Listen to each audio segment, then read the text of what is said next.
조용한 이삿짐. 삶의 끝자락, 나는 무엇을 남겼는가? 봄이 끝나갈 무렵, 강원도 산골 마을의 작은 집 앞에 한 이삿짐 트럭이 도착했다. 그 트럭에서 내린 사람은 76의 노인 정만호였다. 평생 서울에서 살다 은퇴 후 조용한 삶을 원해 혼자 내려온 것이다. 짐은 많지 않았다. 책 몇 권, 낡은 사진첩, 그리고 자신이 손으로 만든 목재 의자 하나. 이젠 조용히 살고 싶다. 아무도 모르는 노인의 이름. 정만호는 젊은 시절 큰 회사를 운영하던 사람이었다. 수많은 거래와 회의, 언론의 주목과 칭찬 속에서 살았지만 그가 회사를 떠난 후 찾아오는 사람은 아무도 없었다.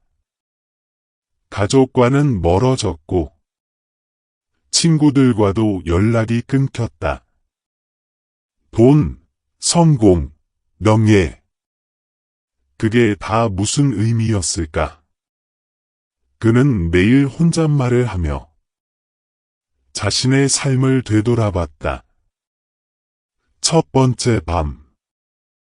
그날 밤, 정만호는 벽에 기대어 앉아 창밖을 바라봤다. 조용했다. 도시의 소음도 전화벨 소리도 없었다. 하지만 마음은 더 시끄러웠다. 까만색 체크표, 내가 잘 살아온 걸까? 까만색 체크표, 나는 지금 행복한가? 까만색 체크표, 나란 사람은 기억될 수 있을까? 삶의 끝에서 그는 처음으로 진심으로 별표를 바라보게 되었다. 낯선 이유. 며칠 후, 옆집에 사는 초등학생 지윤이가 찾아왔다. 할아버지, 혼자 사세요? 정만호는 어색하게 웃으며 고개를 끄덕였다. 지윤이는 작은 귤 하나를 건넸다. 이거 엄마가 드리래요.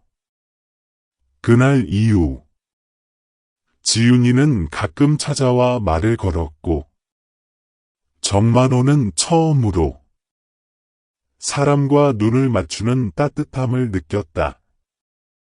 남는 것은 결국 사람. 정만호는 생각했다. 내가 많은 걸 가졌던 시절에는 사람들이 내 돈과 이름을 보고 왔지. 지금은 아무것도 없는데도 이 아이는 그냥 나 때문에 찾아온다. 그는 알게 되었다.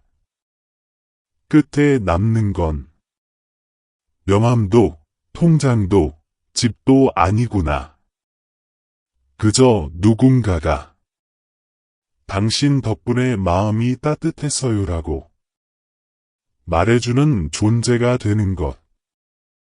나무 의자에 앉아 가장 조용한 순간에 삶이 말을 걸어온다. 정만호는 아침마다 자신이 만든 나무 의자에 앉아 마당을 바라보았다. 바람, 새소리, 풀잎. 도시에서는 느낄 수 없었던 것들이 이곳에선 너무도 선명했다. 그는 생각했다. 평생을 바쁘게 살았지만 이런 평온은 단 한 번도 누린 적이 없었지. 기억이라는 이름의 상자.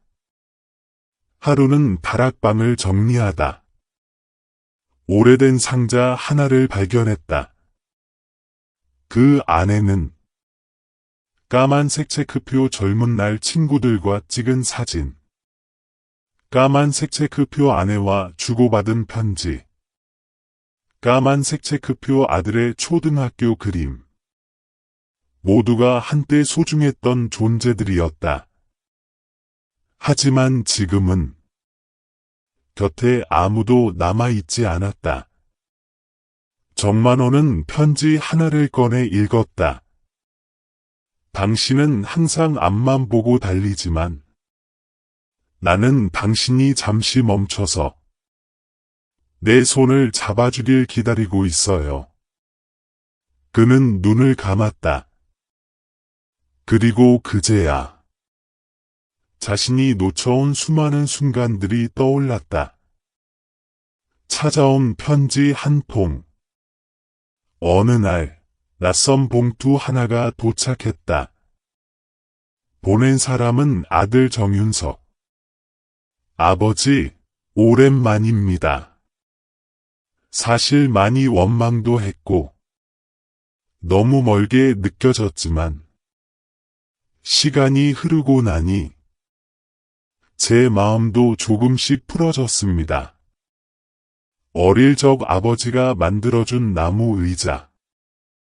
지금도 제 작업실에 있습니다. 정만호는 그 편지를 가만히 쥐고 눈을 감은 채 한참을 앉아 있었다. 작지만 분명한 변화. 그날 이후 정만호는 매일 아침 작은 쪽지를 하나씩 써 내려갔다. 까만색 체크표, 오늘 햇살이 참 좋다. 까만색 체크표, 지훈이가 웃을 때 나도 웃게 된다. 까만색 체크표, 이 평온이 오래 지속되길. 그는 그것을 나에게 보내는 마지막 편지라 부르며 삶을 조금씩 기록했다. 그리고 느꼈다. 나는 지금 처음으로 진짜 살고 있다는 걸. 아들과의 재회. 용서는 기다림이 아니라 먼저 내미는 손이다.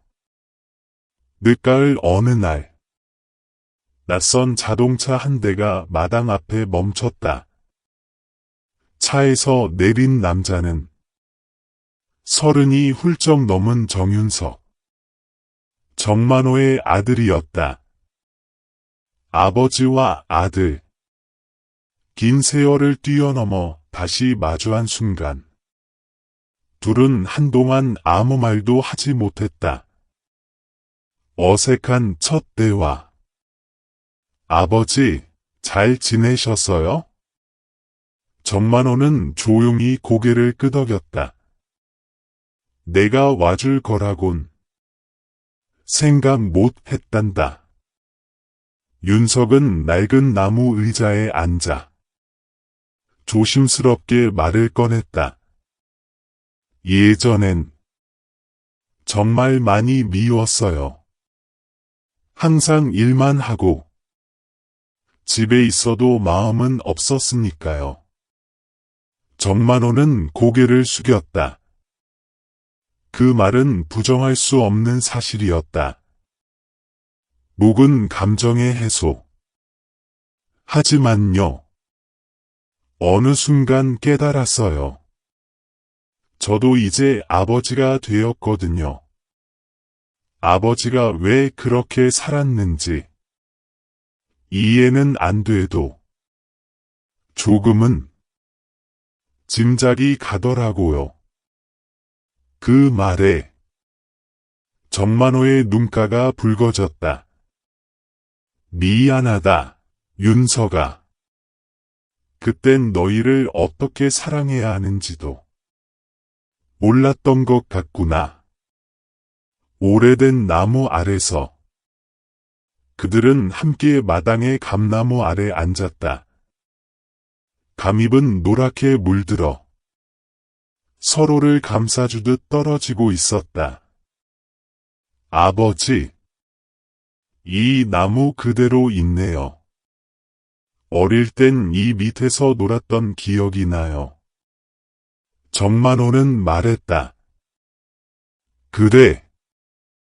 이 나무는 계절마다 잎을 바꾸지만 그 뿌리는 그대로 있지.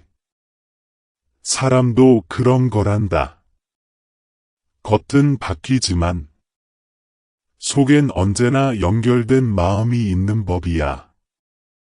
작은 화해. 윤석은 주머니에서 작은 상자를 꺼냈다. 그 안에는 윤석이 직접 만든 작은 나무 열쇠고리. 그 한쪽에는 감사합니다 라는 글이 새겨져 있었다. 아버지에게는 못했던 말이지만 오늘은 하고 싶었어요. 정만호는 그 선물을 가슴에 품고 오래도록 아무 말도 하지 않았다. 하지만 그 눈빛만으로도 모든 감정은 전해졌다. 관계는 지금부터. 그날 밤 정만호는 일기장에 이렇게 적었다. 사랑은 멀어졌다고 끝나는 게 아니다. 그저 다시 시작하면 되는 것. 그는 더는 후회로 밤을 보내지 않았다. 대신 지금 이 순간부터 남은 하루를 사랑하는 일로 채워나가기로 했다. 하루하루를 선물처럼 남은 날들을 어떻게 쓸 것인가. 겨울이 가까워지자 정만호의 건강은 눈에 띄게 약해졌다. 숨이 조금씩 가빠지고 손에 쥔 컵이 자주 떨렸다. 하지만 그는 불평하지 않았다. 이제는 하루하루가 선물이지. 그는 매일 아침 창밖에 내리는 서리를 보며 중얼거렸다. 이 모든 것도 지나가는 거니까. 마음을 남기는 법. 정만호는 종이 한 장을 꺼냈다. 거기엔 누구에게도 하지 못했던 말을 하나씩 적어 내려가기 시작했다. 까만색 체크표 아내에게 당신이 옆에 있어줄 때 나는 그것이 사랑이라는 걸 몰랐습니다. 미안하고 고맙습니다. 까만색 체크표 아들에게 너에게 아버지로 좋은 기억은 없을 수 있지만 너의 존재는 나에겐 가장 큰 축복이었습니다. 까만색 체크표 자신에게 많이 넘어지고 많이 후회했지만 그래도 너는 참 잘 버텼다. 인생을 정리하는 하루. 하루는 지훈이 가족이 찾아와 따뜻한 수프를 함께 먹었다. 할아버지, 겨울 되면 저희 집에 와서 지내요. 지훈이 엄마가 말했다. 정만호는 웃으며 고개를 저었다. 나는 여기가 좋아. 이 의자, 이 나무, 이 하늘. 모두 내 마지막 친구들이니까. 편지를 맡기다. 며칠 후 정만호는 아들에게 편지를 하나 맡겼다. 이건 내가 없는 날이 오면 그때 지훈이한테 전해다오. 윤석은 조용히 고개를 끄덕였다. 그럼 아버지도 제게 한 장 써주세요. 그 말에 정만호는 웃으며 말했다. 그건 내가 직접 줄 거다. 내가 마지막까지 지켜볼 테니까. 고요한 새벽. 그날 밤 정만호는 마지막으로 작은 나무 의자에 앉아 있었다. 별이 총총했고 바람은 조용히 지나갔다. 그는 하늘을 바라보며 마지막 한 문장을 남겼다. 사랑하지 않고 후회하는 삶보다 사랑하고 아픈 삶이 더 낫다. 그리고 눈을 감았다. 아무런 소리도 없이 편지는 남고 사랑은 흐른다. 마지막에 남는 건 말 없이 건네진 따뜻함이다. 정만호가 떠난 후 그의 작은 집은 몇 달간 조용히 비어 있었다. 그리고 봄이 다시 왔을 때 윤석과 지윤이는 그곳을 다시 찾았다. 낡은 나무 의자 앞에서 여기가 아버지가 마지막까지 앉아 계시던 자리예요. 윤석은 천천히 집 안을 둘러보았다. 먼지는 쌓였지만 공기엔 여전히 아버지의 온기가 남아 있었다. 지윤이는 벽에 붙은 작은 봉투를 발견했다. 이거 제 이름이 써 있어요. 편지 속 이야기. 지윤아, 너는 나에게 마지막 웃음을 준 아이야. 내가 문을 두드릴 때마다 나는 다시 살아있음을 느꼈단다. 사람은 가진 걸로 기억되지 않고 나눈 것으로 남는다는 걸 너를 통해 배웠단다. 나중에 너도 어른이 되면 누군가의 하루를 따뜻하게 해줄 수 있는 그런 사람이 되길 바란다. 지윤이는 편지를 조용히 접고 두 손으로 품었다. 할아버지는 이제 없지만 여기 마음에 남아 있어요. 아버지의 마지막 일기. 윤석은 서랍을 열어 작은 일기장을 꺼냈다. 그곳엔 짧은 문장들이 빼곡히 적혀 있었다. 까만색 체크표, 오늘 아침도 눈을 떴다.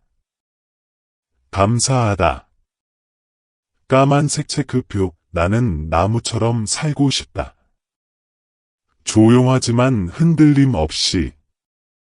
까만색 체크표, 사랑한다고, 미안하다고, 고맙다고. 더 많이 말할 걸. 마지막 장에는 이렇게 적혀 있었다. 이제 나는 떠난다. 하지만 걱정하지 말라. 나는 많은 걸 잃었지만 결국 가장 소중한 걸 얻고 간다. 그것은 사람이다. 남겨진 것.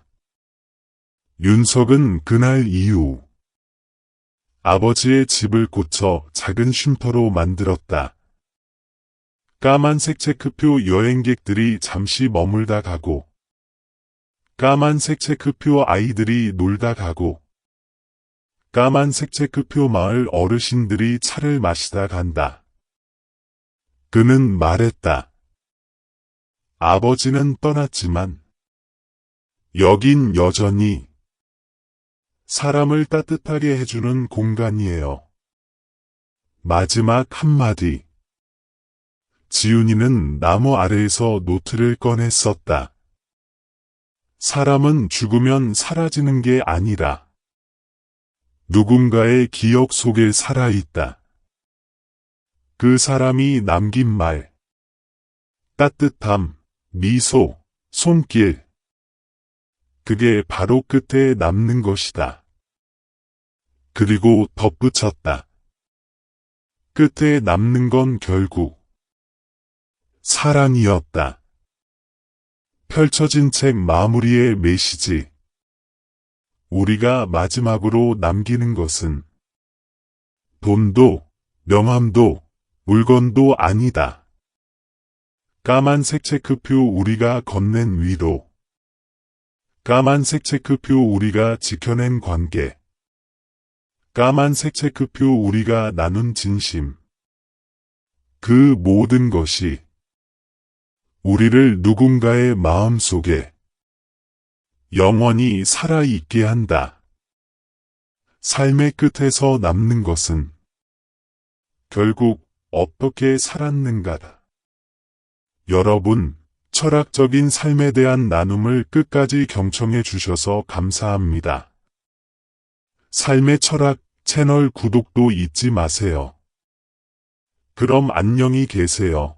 다음에 또 뵙겠습니다.